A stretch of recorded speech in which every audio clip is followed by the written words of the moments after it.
te souviens de ton enfance, ces moments-là où la relation avec tes parents était froide et puis il y avait des cris, des punitions, des choses difficiles à faire. Et tu te demandes comment éduquer tes enfants de manière épanouie maintenant que tu es parent?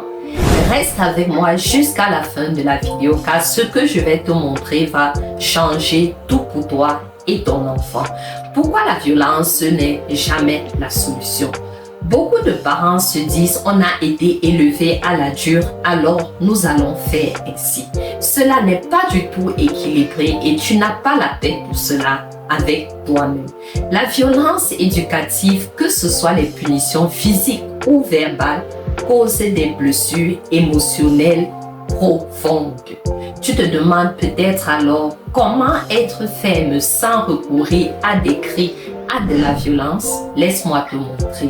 Les alternatives à la violence sont la fermeté avec bienveillance. Oui, tu peux être ferme, mais avec bienveillance. Guider ton enfant sans gronder, mais tout au contraire, lui apprendre tout avec douceur.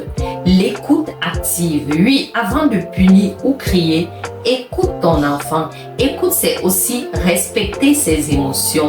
Je sais que ce n'est pas facile, mais tu peux y arriver, chers parents. La cohérence dans l'éducation, oui, les règles sont essentielles. Cette règle que tu indiques et imposes à tes enfants, applique-la toi-même. Ça s'appelle de l'éducation bienveillante. Alors, je sais ce que tu penses, comment y arriver. Eh bien, laisse-moi te raconter cette histoire de mon témoignage avec mon fils quand il avait 5 ans.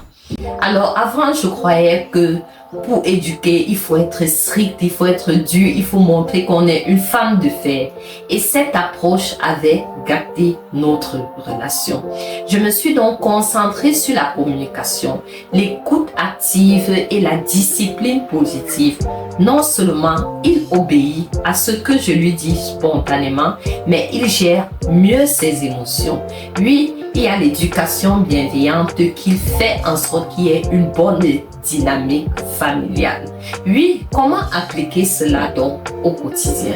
Il s'agit tout simplement de changer tout ce que tu appliquais de manière dure en manière douce. Oui, utilise la règle de 5 minutes au lieu de 10 secondes pour crier. Pas de téléphone, pas de télévision et tes séries préférées. Passe le temps à parler avec ton enfant. En deuxième partie, tu peux renforcer de manière positive ton enfant. Tout ce qu'il a fait de mal, dis-le lui de manière douce et montre-lui comment faire cela de la même manière. Montre-lui les conséquences claires de ses actions sans lui montrer que parce qu'il a mal agi, alors tu le détestes et tu le prives de ton amour et de ta présence. Éduquer avec bienveillance, c'est ce qu'il faut pour ton enfant et c'est la clé que tu dois retenir de cette vidéo. Pourquoi l'amour et la douceur sont en fait importants? Tu veux donc qu'il soit heureux, tu veux qu'il soit épanoui, c'est ça la raison. Alors, pas de peur, pas de domination, tout cela n'aide pas. Au contraire, la véritable force de ton enfant, c'est de le faire grandir de manière émotionnelle. Oui, tu veux plus de ce genre de contenu parce que c'est intéressant. Alors, abonne-toi et partage cette vidéo avec tous les parents pour qu'ils adoptent cette méthode bienveillante dans l'éducation de leurs enfants. Alors, fais grandir tes enfants sans abîmer leur âme. Merci d'avoir regardé et je t'encourage à revenir demain, après-demain et toutes les semaines sur cette chaîne. À bientôt. Ciao.